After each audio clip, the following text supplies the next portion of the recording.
A charred wooden structure now serves as a painful reminder for 4 adults and 4 children of what used to be a family home on Old Greenville Highway. Pendleton Fire Chief Anthony Hamby says that 2 adults and 4 children narrowly escaped those flames. It took 3 fire departments and 30 firefighters to contain the blaze.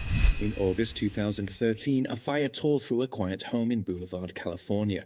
It drew a crowd of worried neighbors, police, and firefighters, all stunned by the sheer intensity of the flames. Everyone hoped that no one was hurt, but they had all kinds of questions. How did the fire start in the first place? Was it just an accident? The reality was far more horrific than anyone could have imagined. It ended in a way no one could have predicted. Unfortunately, the fire didn't just destroy the home, it took the lives of 2, Christina Marie Anderson and her son Ethan. Christina was more than just a 44-year-old mother. She was warm and loving to those who knew her, a proud graduate of Santana High School in California. Christina had a deep passion for helping others, leading her to pursue a degree in holistic health. She spent her days caring for others, using her knowledge to bring healing and comfort to those in need.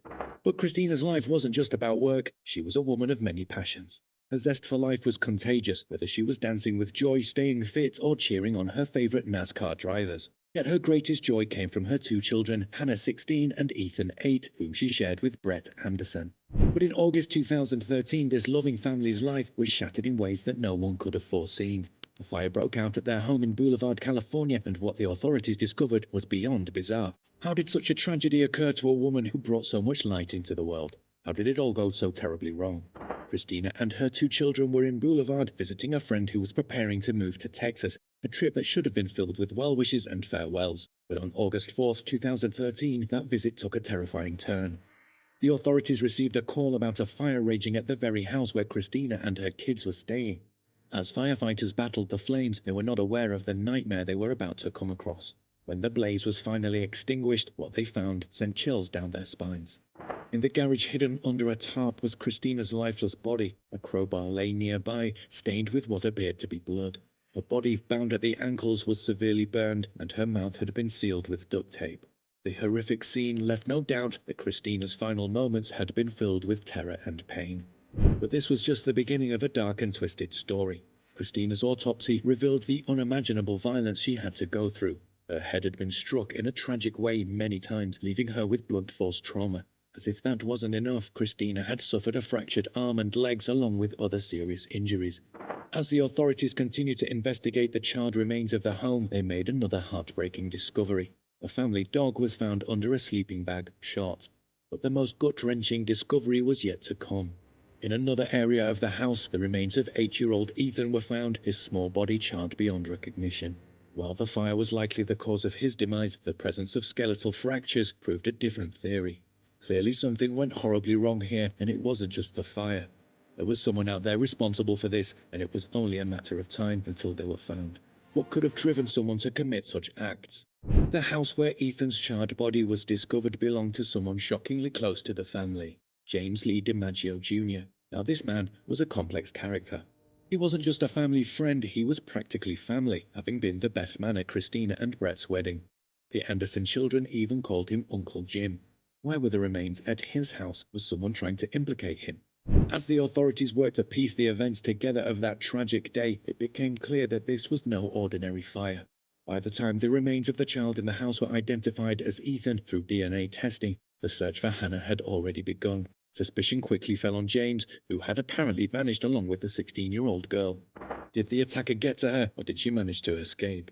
On August 3, 2013, just a day before the fire, it was believed that James had picked up Hannah from cheerleading practice. Could he be involved in this mess? What followed was a multi-state search that would capture the nation's attention. On August 5, authorities named James DiMaggio as the prime suspect in the kidnapping and murders, triggering a statewide Amber Alert for Hannah and Ethan. The next day, a heartbroken Brett Anderson, father of the missing children, pleaded for their safe return, urging his daughter to run if she could.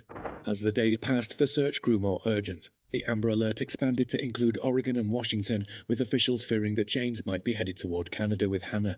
Disturbing details began to come out into the light, reports of James's infatuation with Hannah and the terrifying possibility that he was armed with explosives. Then, on August 9th, a horseback rider in Idaho reported seeing a man and a girl matching James and Hannah's descriptions. Soon after, James's car was found hidden in the brush deep in the wilderness of Idaho.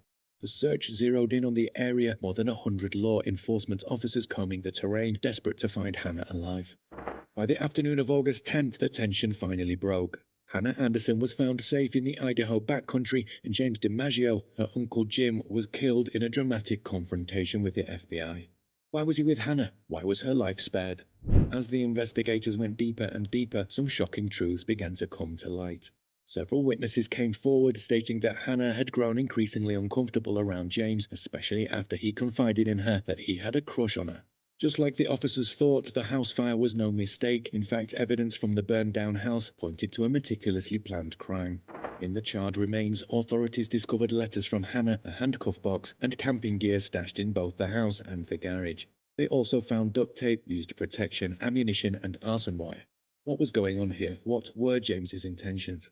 What truly shocked investigators was the discovery that James had named the children's grandmother as the beneficiary of a $112,000 life insurance policy, a sum meant for Hannah and Ethan. It became clear that James had been planning something evil for quite some time.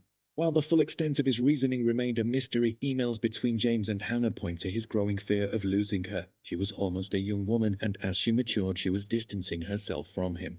At the campground, authorities watched as James Lee DiMaggio went into the woods to collect firewood. Realizing this was their chance to save Hannah, they did not waste another second. What followed was a tense standoff. James fired a shot, and in response an FBI agent opened fire, hitting DiMaggio 5 times in the head, arms, and upper torso.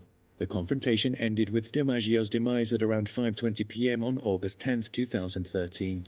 Hannah, seemingly unharmed, was rushed to the hospital. James's actions weren't just about his infatuation, they were about control, obsession, and a desperate attempt to keep her close, even if it meant destroying everyone around him. How did no one see the signs until it was too late? Hannah, in her first television interview since escaping from her kidnapper, shared her transformation and expressed heartfelt thanks to those who stood by her side.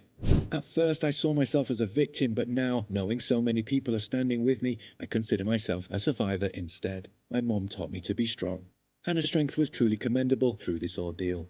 Can you imagine the fear she must have felt? She was only a kid.